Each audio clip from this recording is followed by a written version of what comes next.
On commence ici une série de vidéos sur la vie des animaux pour parler un peu de leurs désirs, de leurs peurs, de leurs habitudes et de leur personnalité.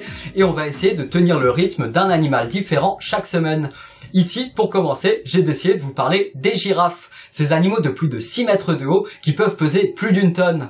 Et la première chose qu'on peut se demander, c'est comment on fait pour envoyer du sang jusque tout là-haut. Bah oui, leur tête elle est à 6 mètres et leur cœur il est quelque part dans la poitrine, c'est-à-dire 3 mètres plus bas. Et pour envoyer leur sang jusque là-haut, les girafes sont équipées d'un cœur en conséquence. Il peut peser jusqu'à 12 kg, brasse 60 litres de sang à chaque battement et au rythme titanesque de 170 battements par minute. Alors pour donner une idée, si toi un jour ton cœur monte à 170 BPM pendant que t'es dans ton lit, c'est que t'es plutôt en danger ou en plein milieu d'un orgasme un peu violent.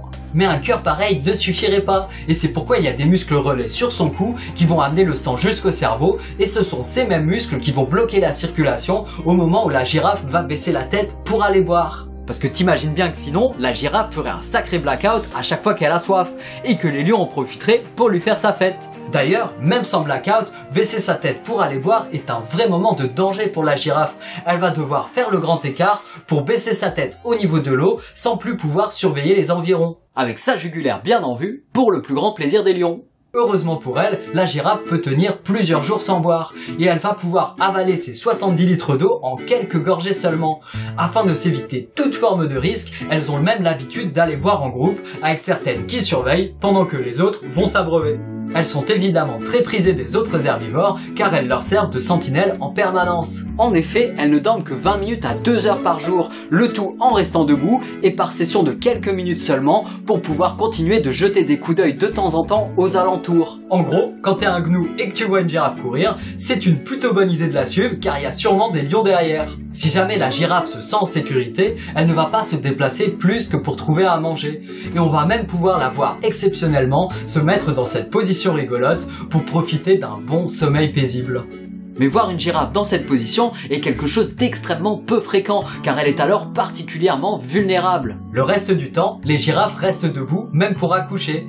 Ce qui fait que le premier signe de bienvenue pour un bébé girafon lorsqu'il arrive au monde, c'est une chute de 2 mètres directement sur le cul avant de se faire lécher par sa mère qui va l'abreuver avec du lait de girafe pendant les 8 mois qui suivent. Les girafes vont vivre leur vie, parfois en groupe et parfois en solitaire. Ces groupes contiennent en général entre 2 et 6 individus, sans qu'il y ait de proportion fixe de mâles et femelles à l'intérieur. Les girafes vont alterner entre ces groupes, les quitter et les rejoindre un peu tous les jours, sans règles particulières. Et dans un groupe, il y a toujours un leader qui protège les autres des envahisseurs. S'il y a un mâle, c'est généralement lui qui prend ce rôle, et s'il y en a plusieurs, ils se font des combats de girafes pour déterminer qui est le leader. Oui, des combats de girafes, un truc assez particulier. Les girafes vont se mettre côte à côte et vont essayer de se frapper à l'aide de leurs cornes arrondies qu'elles ont sur la tête. Alors leurs coups vont se porter principalement sur le visage, mais vont aussi attaquer le cou, le corps ou les pattes de l'adversaire. Malgré la violence apparente de ces combats, les blessures sérieuses sont assez rares, car l'un des deux va généralement abandonner avant de s'en être pris trop dans la gueule. En tout cas, si vous avez un jour une embrouille avec une girafe, eh bien, préférez la fuite. Ou bien, préférez la battre au fusil. C'est tellement plus marrant de profiter de notre savoir-faire pour massacrer tous ceux qui sont différents. Sinon, vous pouvez également retourner l'arme contre vous et presser la détente, car si vous avez eu une embrouille avec une girafe, c'est que vous êtes probablement un sale type. En effet, les girafes sont des êtres particulièrement paisibles en dehors de ces moments où ils vont se battre les uns contre les autres pour déterminer qui est le leader et pourra profiter des faveurs de ces dames. Et ceci n'est pas une mince affaire car les femelles ne sont en chaleur qu'une fois tous les 15 jours. Pour déterminer si les femelles sont en chaleur, il va les suivre et caresser leur queue et leurs cuisses avec sa langue avant de se faire pisser dans la bouche pour déterminer si l'urine a le goût recherché ou non. Il va récolter le liquide sur la langue, dresser la tête, fermer la bouche, retrousser les lèvres dans une moue caractéristique de la girafe en train de savourer de la pisse. Ce qui fait que pour celles et ceux qui décident que manger de la viande c'est ok parce que les lions le font, eh bien nous les invitons à diversifier leurs pratiques. Non chérie, tire pas la chasse. C'est juste pour vérifier un truc. Entre ces pratiques étonnantes, les girafes vont pouvoir vivre entre 15 et 20 ans à l'état sauvage avant de mourir tristement de l'attaque d'un prédateur ou plus généralement de l'attaque d'humains qui auraient pu manger des légumes mais préféraient mâcher des cadavres. Alors là où vous ne voyez qu'un spectacle de paix, de grâce et de tranquillité, certains ne voient qu'un morceau de viande sur des grandes pattes. Et là où vous ne ressentez que joie et émerveillement devant la diversité des désirs et des formes chez les animaux, certains ne voient là que des êtres trop faibles pour se défendre et qui ne méritent que le mépris des humains, toujours prêts à asservir tous ceux qui ne sont pas capables de produire un rapport de force.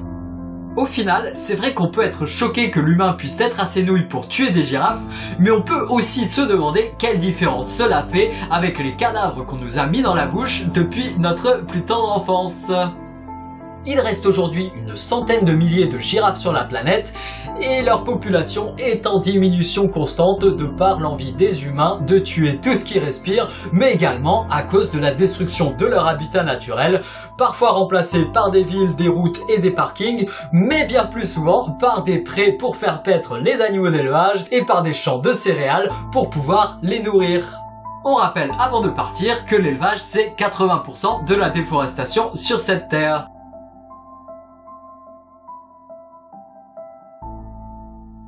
Voilà, c'était les girafes, j'espère que cet épisode vous a plu, n'hésitez pas à le liker, le commenter et le partager, et bien entendu, si vous deviez croiser des girafes, nous vous invitons à les respecter comme tous les autres animaux sur cette planète. À très bientôt!